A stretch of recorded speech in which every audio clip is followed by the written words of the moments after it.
خلونا بقى نروح للفصل الرابع والأخير من مادة تحليل السلوك التطبيقي. هنتكلم فيها عن المبادئ الخاصة بتحليل السلوك التطبيقي. خلونا نبدأ بأول مبدأ بيقول طبيعة مرحلة الطفولة. مرحلة الطفولة هي أكتر فترة بيتشكل فيها السلوك الطفل. الطفل لسه بيتعلم، يعني سلوكه مش ثابت وبيستجيب بسرعة للمؤثرات سواء كانت إيجابية أو سلبية. يعني مثلا لو طفل بدأ يعيط عشان ياخد لعبة وفعلا خدها، هيربط بين العياط والنتيجة ويفضل يستخدم نفس الطريقة. 2. الظروف اللازمة لحدوث التعليم. لازم نوفر بيئة مناسبة وأمنة يكون فيها الطفل مستعد للتعليم. يعني مثلا يكون الطفل مرتاح ومفيش مشتتات حواليه. نستخدم أدوات جذابة وبسيطة. نكرر المهارات بشكل منظم. مثال: ما ينفعش أعلم طفل يعد وهو جعان أو في مكان فيه دوشة. تالت حاجة الهدف من التعلم. الهدف من التعلم أو من التعليم مش بس حفظ معلومات، لكن إن الطفل يكتسب سلوك جديد نافع ويقدر يطبقه لوحده في مواقف مختلفة. مثال: لو علمت الطفل يطلب المية لما يعطش، ده أفضل من إنه يعيط ومحدش فاهم هو عايز إيه. 4. أسباب السلوك الفوضوي. السلوك الفوضوي ده يا شباب مش بيجي من فراغ، بيكون ليه سبب. زي ايه؟ نقص في مهارة معينة زي التواصل، او الطفل بيجرب يلفت الانتباه، او عايز يهرب من نشاط معين، او بيقلد سلوك شافه.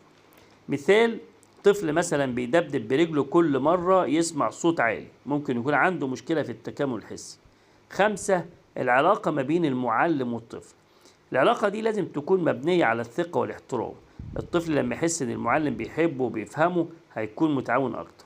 المعلم الناجح هو اللي بيقدر يدخل لعالم الطفل، مش اللي يفرض عليه اوامره وخلاص. رقم 6. الدور التعليمي للمعلم والاخصائي. المعلم او الاخصائي مش دور ينقل معلومة وبس، لا، ده مرشد، يعني يعرف امتى يشجع وامتى يصح. مراقب جيد يتابع السلوك ويلاحظ التغيرات.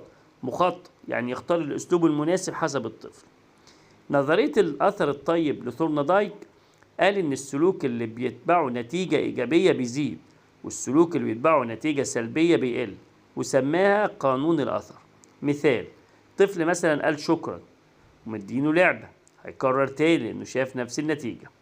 تعال بقى نتكلم على تلخيص سريع لأهم النقاط اللي جت في المادة التعليمية. التقييم الوظيفي للسلوك هو جوهر تحليل السلوك التطبيقي.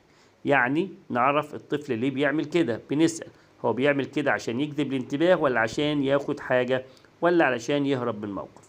مثال: طفل مثلا بيعيط كل مرة نطلب منه يلم لعبه، احتمال انه بيحاول يهرب من المهمة. 2. التعليم بيحصل عن طريق تشكيل السلوك. يعني بنعلم الطفل خطوة بخطوة، وكل مرة بيقرب من السلوك الصح بندعمه. يعني عايز أعلم طفل يقول مياه أو مية، في الأول أشجعه لو قال مي، بعدين مية، بعدين مياه. تالت حاجة تغيير المقدمات أحيانا أسهل من تغيير النتائج. يعني بدل ما استنى الطفل يتصرف غلط وأعاقبه، أبدأ أظبط البيئة حواليه عشان السلوك ما يحصلش من الأساس. يعني لو الطفل بيرمي الكوبايات لما يكون زهقان، ممكن أشغل وقته بلعبة بسيطة قبل ما يزهق. 4. التعزيز هو استجابتنا للسلوك للطفل. لما الطفل يعمل حاجة كويسة بنكافئه سواء كان اجتماعيا أو ماديا عشان يكرر السلوك. والتعزيز بيكون فارق لما يكون متوقف على سلوك الطفل مش عشوائي. مثال: طفل بيقعد بهدوء وقت القصة، نديله ستيكر. 5. التوكيدية عند الأخصائي. يعني يكون واثق، يعرف يقول لا لما لازم يتقال لا، ويقدر يتحكم في الموقف ويكسب احترام الطفل.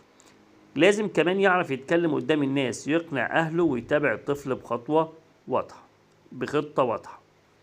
معلش أنا خلاص جبت آخر لأن فعلا يعني خلاص بنام على نفسي. 6. السياق البيئي هو الأساس. كل سلوك بيطلع في سياق، في مثير أو موقف قبله، في سلوك بيحصل، في نتيجة بعده. لازم نحلل الثلاث حاجات دول مع بعض. 7. تحليل السلوك التطبيقي هو علم تحكمه القيم.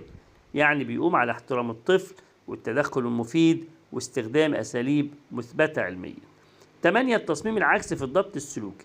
يعني نبدأ من السلوك اللي عايزين نوصله ونرجع نخطط ونحط خطط للوصول إليه. زي مثلا الهدف الطفل يلبس هدومه لوحده، نبدأ نعلمه يلبس الجاكيت بعدين البنطلون وهكذا. 9 التلقائية في التواصل اللي هو نظام تبادل الصور. الهدف الأساسي إن الطفل يبدأ هو يطلب الحاجة مش نستناها. ندي الطفل الصور ويختار منها الصورة اللي بنعبر عن طلبه. 10 أسلوب المحاولة المستقلة. طيب اتعمل أساسا لأطفال التوحد، وإن احنا نسيب الطفل يجرب بنفسه قبل ما نديله مساعدة.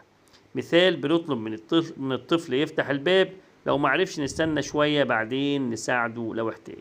المادة خلصت واحنا خلاص جبنا آخرنا، والحمد لله على كل شيء، وأسألكم الدعاء بظهر الغيب، وربنا ينفع بينا وبيكم ويوفقنا ويوفقكم. السلام عليكم ورحمة الله وبركاته.